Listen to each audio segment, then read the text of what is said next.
And hello, YouTube, and welcome back to another episode of The Zone TV Movie Entertainment with me, your host Jonathan. Once again, bringing you my review for tonight's episode of DC's Gotham Knights, season 1, episode 4. You know, I've been watching this show for so far, first 3 episodes. I'm starting to get more intrigued now about exactly where is this actually gonna end up. Still baffles my mind of the way they supposedly made the most randomest way to kill Batman without actually using Batman, because they obviously can't use Batman. So it still boggles my mind about how that happened, but nonetheless, let's move on. So in this episode, we have Turner and the guys and the team literally trying to figure out a new and somewhat old crime that may turn back into Turner's great grandfather, which is Bruce Wayne's grandfather's death, and why the Court of Owls was involved, and how long have they been doing this since, who knows how long. While that's going on, you have Harvey Dent. He's starting to have a little bit of how can I say this? I guess when you drink and you don't remember things, I don't drink, so I really don't know the actual term for it. But if you don't have memory about drinking or something, and you try to remember, and you have little details here and there, little clues about where have you been. Hangover, that's what it is. Sorry, hangover. He had a hangover or something like it. Wakes up, he has no idea what the heck is going on. He's a little late. He's running for mayor now. He's got a new contender of some industrialists, showing up. And then things start to come together when now the cops are starting to get involved with the whole, could the Court of Owls be a thing? Now that Harvey knows about, Turner telling him about the Court of Owls, he's starting to get more suspicious. He's starting to dig into it more. The mayor had a coin in his possession before he died, and now there's a race going for the new mayor. But we all know the Court of Owls is in charge of Gotham.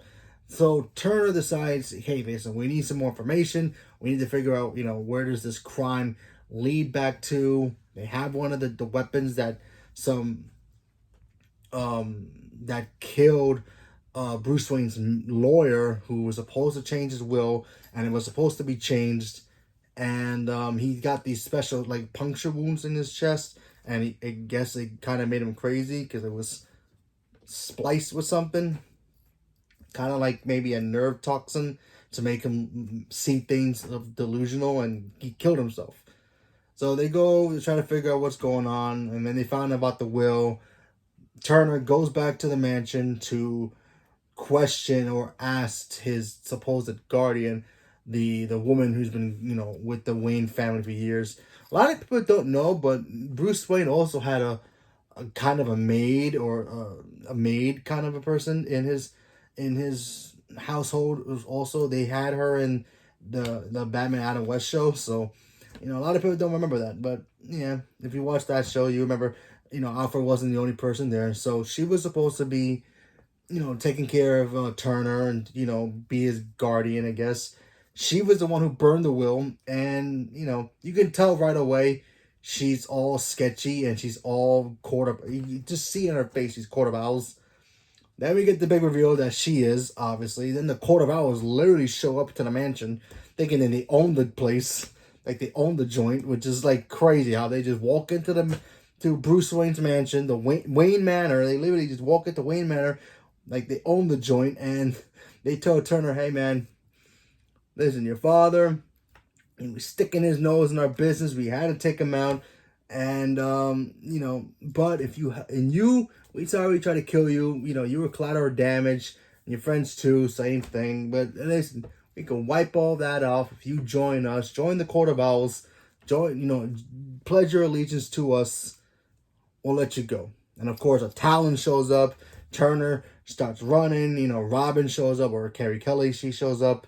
They go to the Batcave. Literally, the Batcave is completely empty, which is heartbreaking to hear. And that's basically the gist of it. They stop the Talon. Then we find out he's one of the original killers who may have killed Bruce Wayne's great-grandfather or grandfather. And he died over 100 years ago, so he's a Talon, but maybe they're using the Lazarus pit, something to keep him alive because he's a Talon now. So his body was all messed up and he just turned back to normal out of nowhere. So that was interesting. My one negative about this episode, and this show is not great, I know it, but I'm just watching it because I'm just very curious about how the whole Court of Owls is that they're gonna go with this. By the way, we got to see the Court of Owls in the actual iconic Court of Owls mask from the comics. I thought that was pretty cool. I like the Court of Owls from the Gotham show, but it was too 18th century kind of mask where this Court of Owls was more modern, white, comic accurate.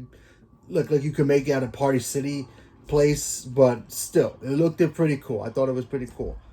So, my question is about this episode. We finally get the reveal of how they killed Bruce Wayne.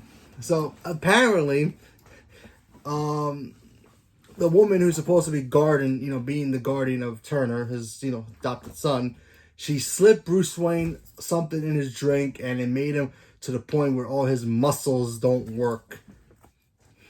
So that way the Talons can go in there and kill him easily. Okay. You're telling me Batman, the greatest detective in the entire DC comic book universe, got fooled by a drink that can make him delusional or make him lose his muscles? Batman's been poisoned before. We all have seen it. And Batman has contingency plans for everything. You're going to tell me if he's investigating the Court of Owls, he won't have contingency plans for that just in case? I remember, I think one of the comics, he got poisoned by Talia al Ghul, and then 2 minutes later, he already had the antidote ready to go. You're going to tell me Batman's investigating the Court of Owls, who's been the kings of Gotham for centuries, and you're going to tell me Batman doesn't have a contingency plan for that, but yet he's got contingency plan for Superman, Wonder Woman, all that? Yeah, I don't buy it. That was a waste of an opportunity for them to say how they killed Batman in this show. Now, granted, like I said before, that they can't use Batman. I get it. But come on, at least come up with a better excuse than that. They snuck behind him and shot him in his sleep. Something like that. That would have made more sense to me than Batman drinking something and he got poisoned. But other than that, whatever. This is a CW, so it's not like it's the main movie universe. So what can you do? Oh, one more thing. I feel like Harvey Dent having his little hangover has to do with the Court of Owls. Either they're going to go after him, or they're going to frame him for the mayor's death because the cops were investigating his death in this episode. And apparently Harvey Dent had a key to the limousine where the mayor died. So either they're going to frame him, or he's a part of the Court of Owls, or they're going after him next. Not really sure exactly what role Harvey Dent actually fits into this storyline, but it is interesting to see that the Court of Owls may be going after him or trying to recruit him or frame him so they can keep the cops off their trail. So it is very interesting to see where that's going to go, but I'll keep watching it. Listen, I'm pretty sure nobody's watching my review for this because honestly, I don't think nobody cares. But if you do, cool. Welcome. Join me to talk about this show because, honestly, what's left to do? CW is pretty much dead. Superman and Lois is the only best show right now. The Flash hasn't been that good, so what can you do? I mean, what can you do? DC's in such a weird state right now. It's just bizarre. Where they used to be the kings of the television universe with the Arrowverse, Smallville, all that. They were the MCU before the MCU was even a thing in television. And now they're just like what Marvel Phase 4 is. Kind of like, it's just there. But what can you do? But this show is just, it's what it is. And hopefully we'll get some kind of cool after, payoff at the end. But till then, we just gotta wait till the show is over. But at least all the characters are cool. I actually like the characters. I like their dynamic. I like Stephanie Brown. I like Joker's daughter. I really like Joker's daughter. I think she's really cool. Turner's starting to grow on me now. The twin kids are cool too.